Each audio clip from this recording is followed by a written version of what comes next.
em nada faz a gente debater de que é um titular que sai para o reserva que entra e cai a qualidade do time.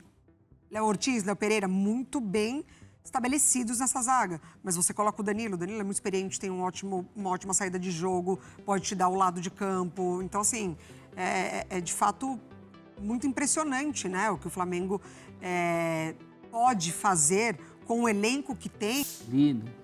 Saúl com a amostragem pequena, mas já promissora. As probabilidades, qual é a probabilidade matemática de 3 jogadores recém-chegados caírem como uma luva, como esses estão caindo no Flamengo? É também algo muito raro, né? Eu acho que é a reafirmação do que a gente tem dito, né? Da superioridade do Flamengo sobre o Inter.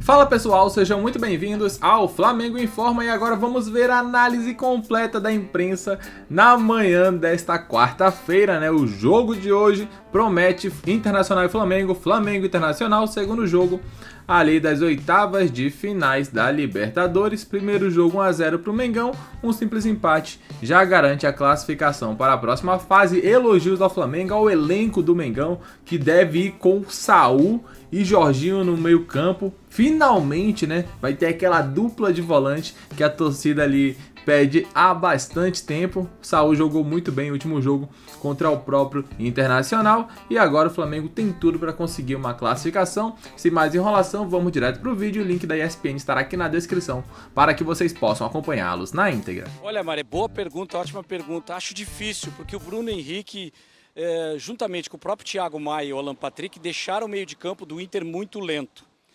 O Flamengo, se tem alguma coisa que está sendo observada pelo Internacional, que a gente apura, é que o Flamengo tem uma recomposição um pouco lenta. E o Inter é lento na transição. E ele ficou mais rápido, se espelhando um pouco no passado. Por mais que o Roger Machado não vai pensar num sistema parecido com o do Eduardo Cudê, mas ele tem hoje o Bruno Tabata, que é um canhoto pelo lado direito, muito parecido com como tinha Maurício. E agora com o Alan Rodrigues, que sai um pouco mais, parecido com o Arangues, o próprio Thiago Maia, podendo comparar-se ao Johnny, e tem a referência que é o Alan Patrick.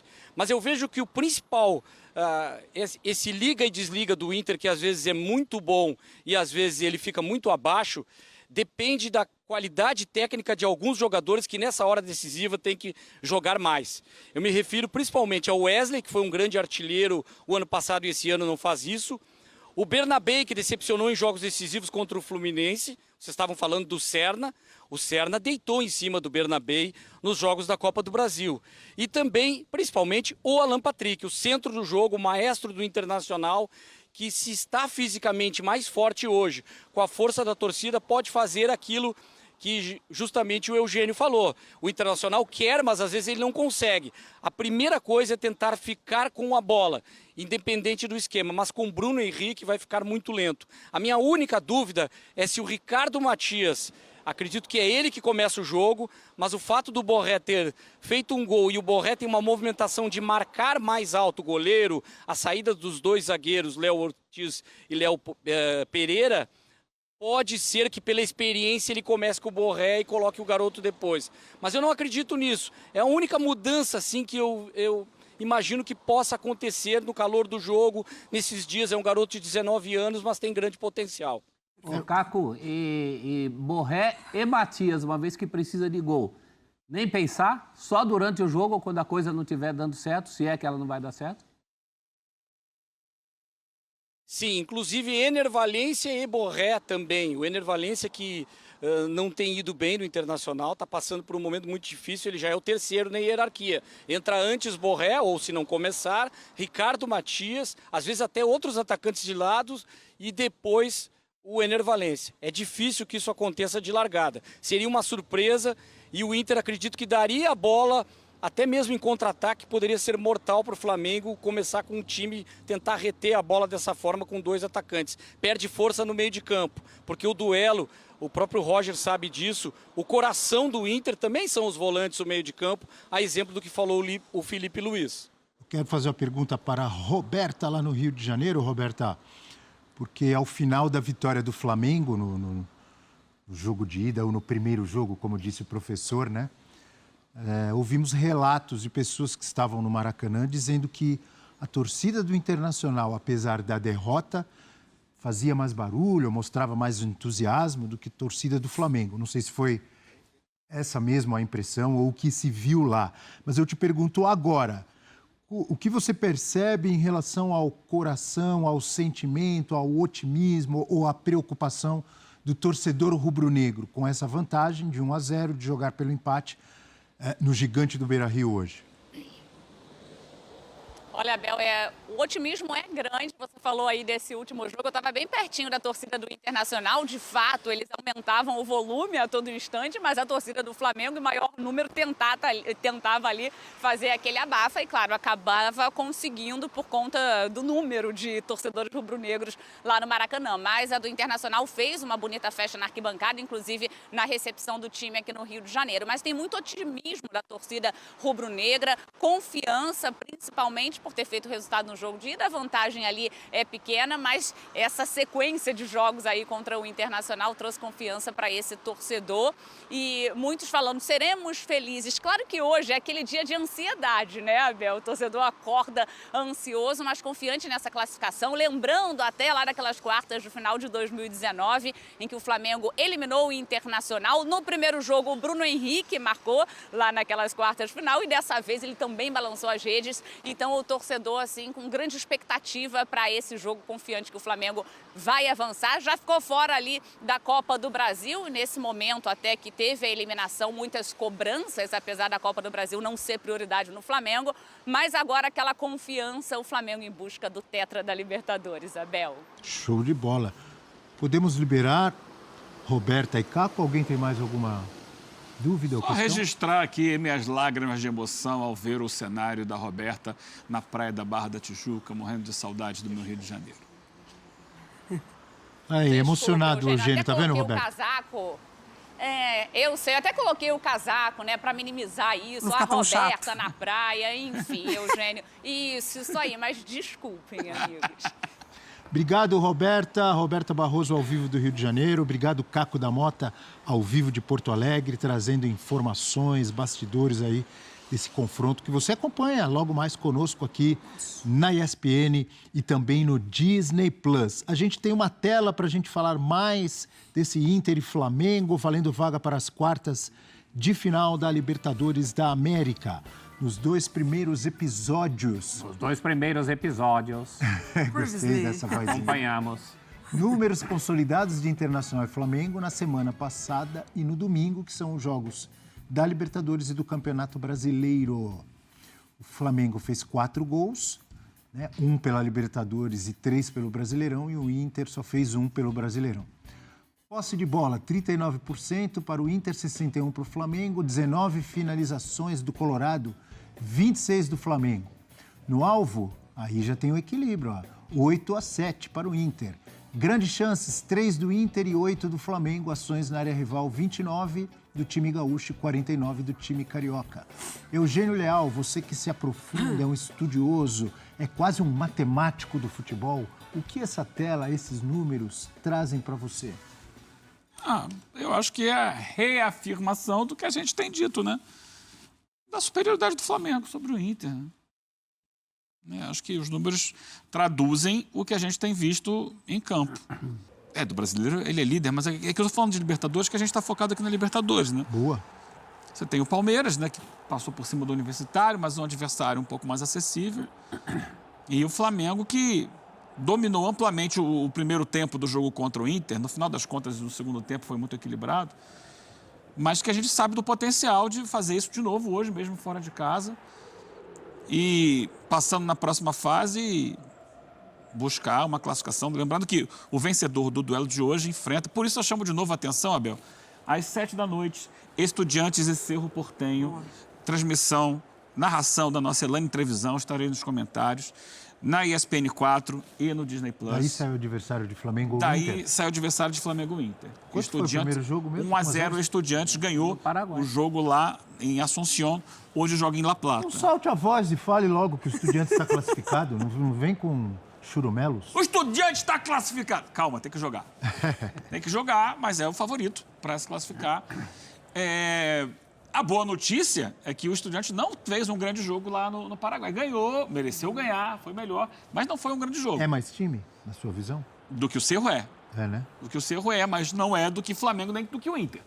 Então, é uma boa condição para passar a próxima fase e pegar, possivelmente, o Racing numa semifinal.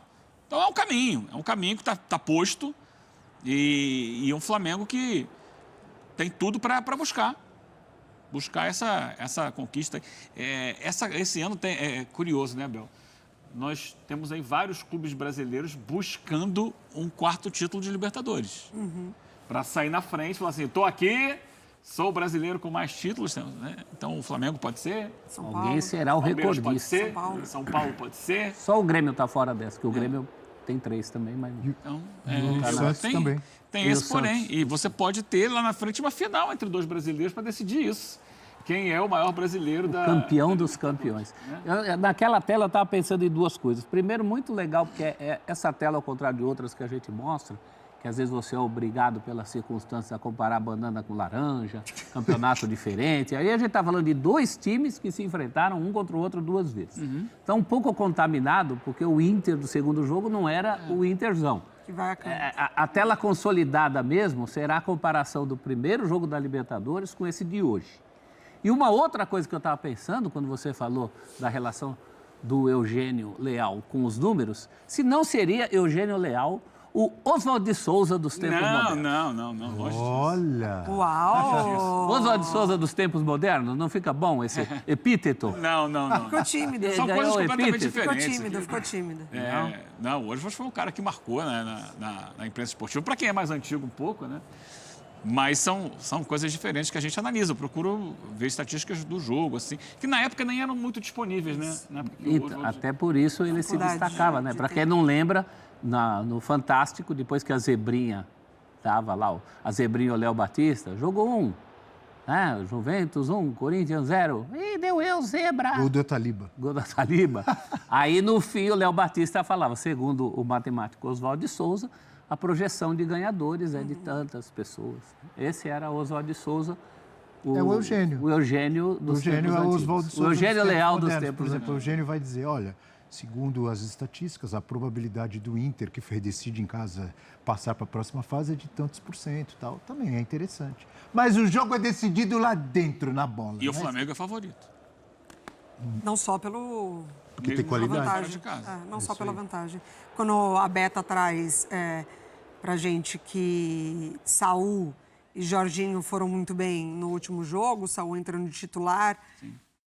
Assim, as peças que o Felipe Luiz tem para mexer nesse elenco, em nada faz a gente debater de que é um titular que sai para o reserva que entra e cai a qualidade do time. Léo Ortiz, Léo Pereira, muito bem estabelecidos nessa zaga. Mas você coloca o Danilo é muito experiente, tem uma ótima saída de jogo, pode te dar o lado de campo. Então, assim, é de fato muito impressionante, né? O que o Flamengo pode fazer com o elenco que tem, aliado ao bom trabalho, aliado aos resultados.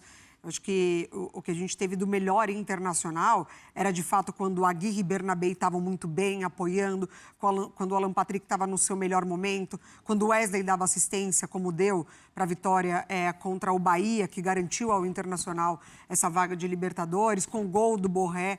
Então, o Internacional ele precisa de um número maior da individualidade para que, de fato, ele tenha a possibilidade do resultado, né? O Flamengo, ele tá muito bem estabelecido coletivamente. Jorginho. Diga, professor. Jorginho, lindo.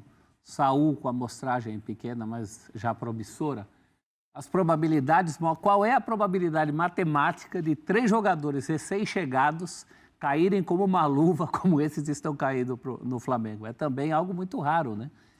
Mas aí vai a qualidade das contratações, o poder de investimento para você o trabalho do entorno que recebe esse jogador. Você, com esse poder de investimento e também o trabalho bom, profissional de observação, porque às vezes tem time que tem um dinheirão e gasta tudo errado. Gasta mal. Você já destacou várias vezes. Então o Flamengo vai em jogadores que têm qualidade e que chegam já prontos para entrar em campo. Diferente de alguns times aí que contratam o jogador já faz 3 meses que foi apresentado e não é nem relacionado. Você sabe a que times eu me refiro. Tem um diferencial, Abel, porque a gente já viu muito time com dinheiro fazer contratações assim, às pencas, e não dá certo. Eu vou lembrar muito do Fluminense quando tinha aquele patrocínio grande, contratava mais para fazer mídia do que para montar time.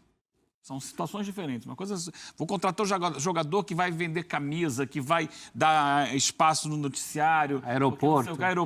O Cruzeiro é o exemplo mais recente. Essa é uma situação. Outra coisa é contratar a partir de um planejamento técnico-tático.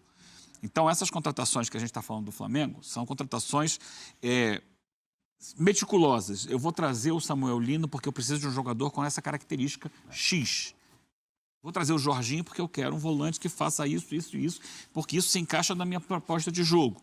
Vou trazer o Saúl porque ele me dá várias possibilidades dentro da minha ideia de jogo. Então, são contratações baseadas em planejamento técnico-tático. Não para, vou contratar porque o cara está disponível, vou pegar e botar aí. Vou botar um nome aqui porque a torcida dá uma resposta a qualquer torcida. Não é isso. Eu acho essa a grande virtude do Flamengo. Por isso a gente olha e percebe, o cara entrou, parece que já estava ali. Não, porque ele foi contratado de acordo com as características dele para se encaixar dentro de um time que joga dessa forma. Além de tudo isso que você colocou, o poder econômico faz com que ele contrate. Mas não é só isso, porque, repito, tem time que tem dinheiro e gasta mal o dinheiro. E tem time que não tem dinheiro, gasta mal o dinheiro que não tem. Mas ainda assim, isso também. Tem time que não tem dinheiro, tem todas essas qualidades que você falou. Olha, eu quero um jogador tal, com tal característica, eu preciso assim, assim, assado. Mas ele só consegue contratar um cara que já está muito veterano. Tá aí um pouco do que foi analisado, um pouco dos comentários, né? Elogios ao Mengão, que vai muito forte para buscar a classificação contra o Internacional. O Flamengo tem a vantagem, né? Venceu o jogo ali do Maracanã por 1-0.